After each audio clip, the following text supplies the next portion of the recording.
Hello, welcome and kumusta? Thank you for joining me. This is Hao and I am your occupational therapist. Welcome to Occupational Therapy Conversations.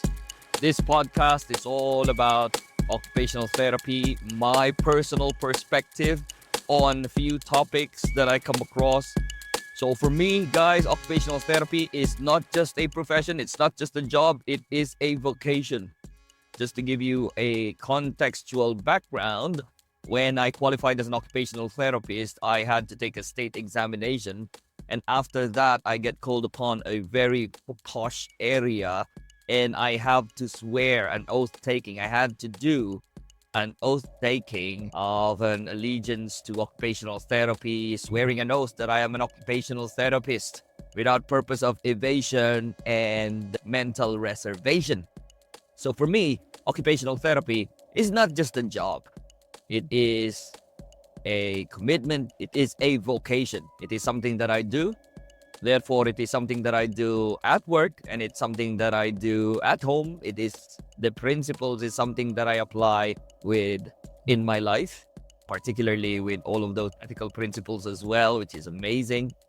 And the commitment to the field. Having said that, when I was talking about commitment, there is this word that is going on in my head at the moment, and it's been ringing for the last few months, and I can't seem to brush it off. And this is the term called advocacy. You advocate for something.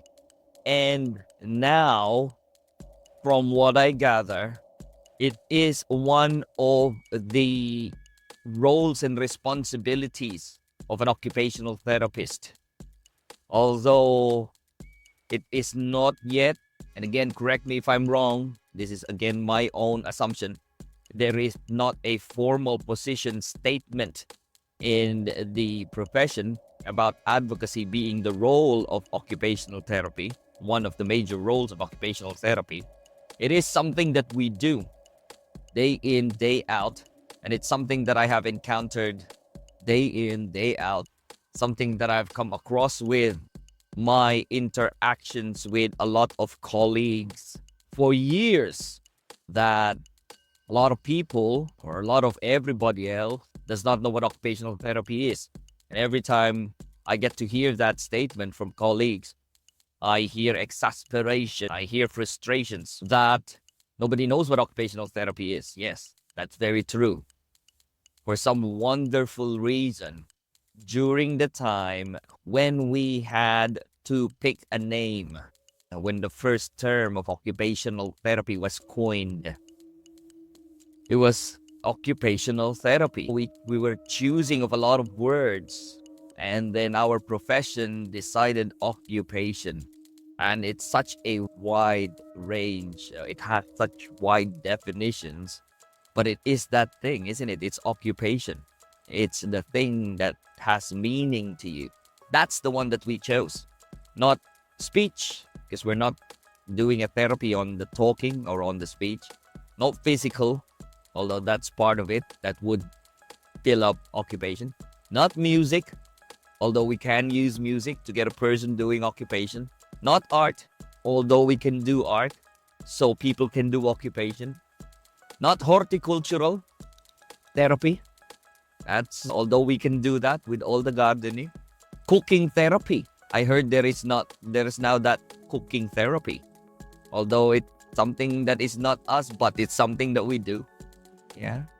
So lots of things really. Occupation is life, man. This is so cool. So it's a lifelong pursuit. It's going to be a lifelong pursuit for any of you for those of you who are recent graduate, and for those of you who are band 5s, just be prepared, because this is going to be a lifelong task. And even when you retire from the profession, you'll still be doing that. It's therapy, occupational therapy. We cannot be limited, because once you put a limit on occupation, then it stops you from living. It stops you from doing the job of living. And this is back in the 80s, and it probably still is effective today in some of our colleagues in the United States. Every time I was looking for some news out there, there is this phrase called skills for the job of living. So occupation is about the job of living. Whatever you do, it's amazing. Again, I would like to quote in Ecology of Human Performance model. Task, by definition, is any activities in the known universe. So advocacy is such a big thing that you will have to do this over and over and over again. You will have to promote it as a clinician. If you're an occupational therapist, you will have to promote this. I have come across this occupational therapist who's working in the mental health field in general, but is doing private work about well-being and wellness and associating colors to how they feel. And she's charging for the service. And that's good because that's advocacy. Is well-being and wellness an occupation? Of course it is. It is under what we would call health maintenance as part of the ADL. Have you heard of that term? Health maintenance? So when a person goes to the gym, when the person decides to take swimming or do cycling to maintain their health and being, when a person's priority is to remove stress from their being or to manage or to lose weight, that's health maintenance activity. You spend time to do these things. And if that is your concern, it becomes your occupational concern. And so it becomes an occupational therapy concern. People can come to us for those things. How, you may say? When you're dealing with occupational tasks, there are three areas. There is this exploration of the task. So a person needs to be able to explore it. Another thing is the person needs to be able to perform it, do it. And the other thing is the person needs to be able to perform it and do it well to the satisfaction of the person.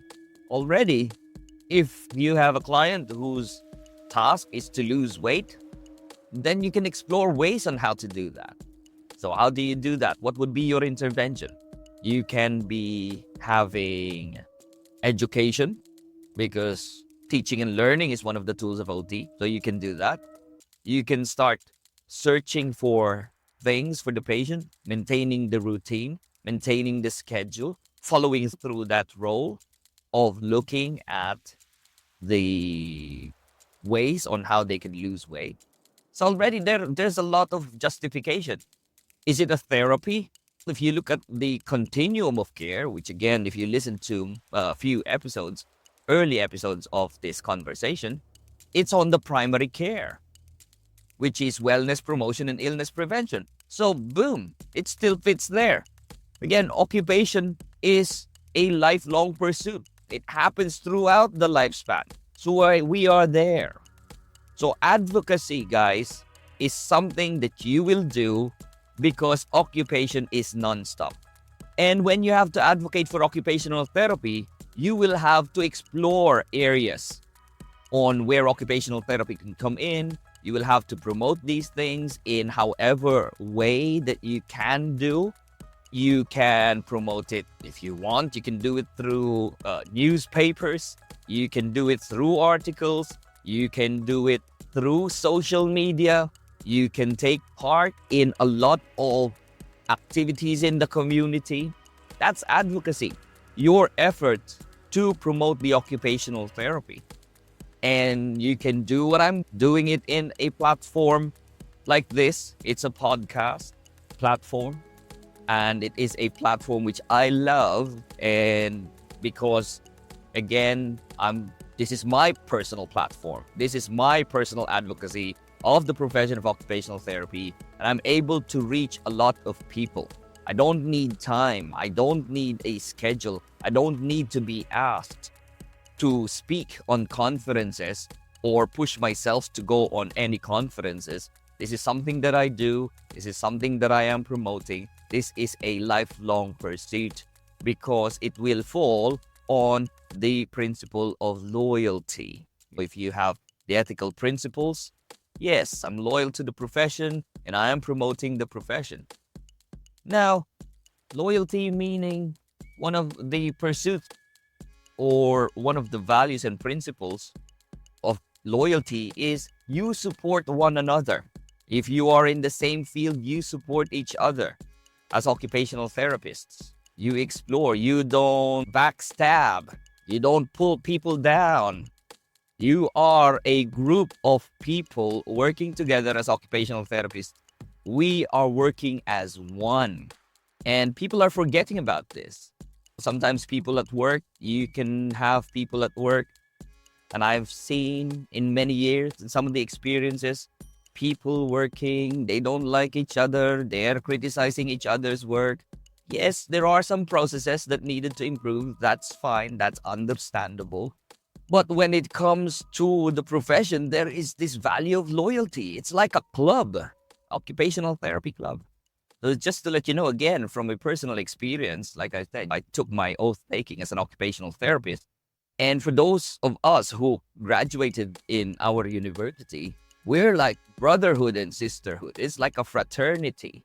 When you're an occupational therapist for life, you are an occupational therapist. And to this date, I am overseeing or I am keeping an eye on some of colleagues who were 5 years ahead of me. Those that I know 3, 4, 5 years ahead of my training. Or those people who have trained 2, 3, 4, 5 years after me. And we meet each other and already there is that sense of belongingness. In the country of United Kingdom, I would come across people who have been trained same as me, but on different universities. But already there is that belongingness because we know that we share the same passion and we share the same vocation. So advocacy, guys, you speak for the profession. There are some principles. Obviously, you, as part of the loyalty, the principle of loyalty, you don't put down the profession. There is one. This is one wonderful experience that I've had many years ago. I attended an international conference, I believe, and the conference it's a stroke conference, and it is in Nice. It was held in south of France, yeah. And there was a speaker from, could be in Nice. Let me just correct. Somewhere. Nice, could be in Prague, could be somewhere. But it was definitely a very leading stroke convention. And one of the speakers, an occupational therapist, quite popular. So the speaker was an occupational therapist, a professor, nonetheless, and a doctor of occupational therapy. And that's fine. And with all respects to the educational attainment, but I'm not talking about that. I'm talking about the advocacy. So her talk was about effectiveness of occupational therapy in nursing homes. Now, for some reason, it was a stroke conference, and yet there's the effectiveness of occupational therapy in nursing homes, right? And she presented that. And her conclusion, and this breaks my heart, the conclusion of the speaker's talk was that occupational therapy is not effective in nursing homes. And that is very sad. And even the facilitator and the speaker, I was watching that, and the speaker was trying to coax this prominent speaker, saying, is there something that we can do here? Or can you do anything? Well, because it is a body of work, though, it's a research, obviously, that was done and was shared in an international platform, not national platform. It's an international platform. I can almost cry when I heard that.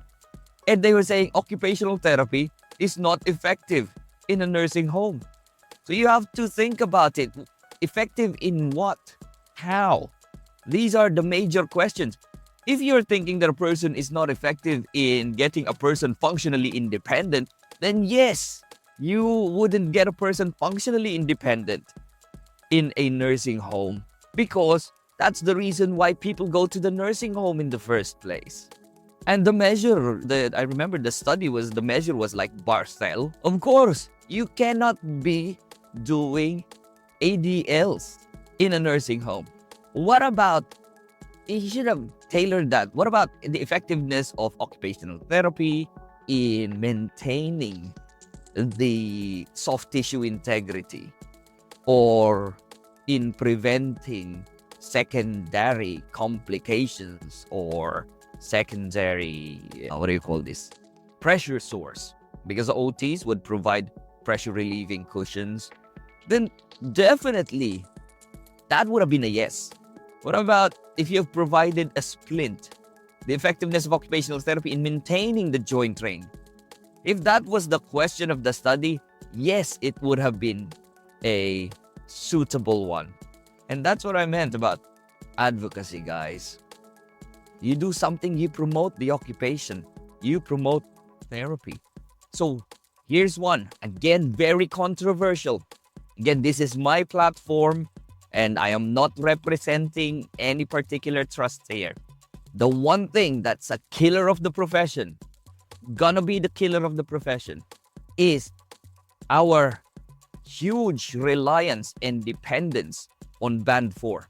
Not just for occupational therapy, but this will be for physiotherapy, for a lot of other professions. Instead of us advocating for more occupational therapy because of the money, we'd say, okay, we won't get occupational therapists, we'll get Band 4s, and we'll get Band 4s to do assessment and treatment and intervention and discharge planning and everything that goes with occupational therapy. And this is a truth around the country. Back in the 80s, 90s, you should allocate an assessment to an unqualified staff. This is and should be protected activities, assessment. And yet here we are doing that for the purpose of what? Saving money. Yeah. For the purpose of the pragmatic reasons. And time will come, that will be the scenario where there would be no occupational therapists. You know, you have Band 4s coming to me from a different profession, or I've had experience. Okay. So the context of time can be here, can be a few years ago. All right. So I've had assistant Band 4s come to me. They did the retraining of the person, and they would come to me and they said, how? Or they came to me saying, this person needs a raised toilet seat. Can you order a raised toilet seat, please? And here's an occupational therapist, because of the PIN, to order the adaptive aid, will order a raised toilet seat. When the retraining was done by a 4, the assessment was done by a Band 4, the adaptive aid was prescribed by a Band 4, and then the Band 4 asked me to order a raised toilet seat. Did I order it? No, I went back to have a look at the patient. Do you really need a raised toilet seat? Why do you need a raised toilet seat? We shouldn't be reliant on adaptive aids. But that was a very beautiful case. And it's again for me to say advocacy. Be there, be present, be consistent. Do something, represent the profession, because if not, the job will be taken away from us. And we should be promoting. Again, I'm saying very difficult topics here.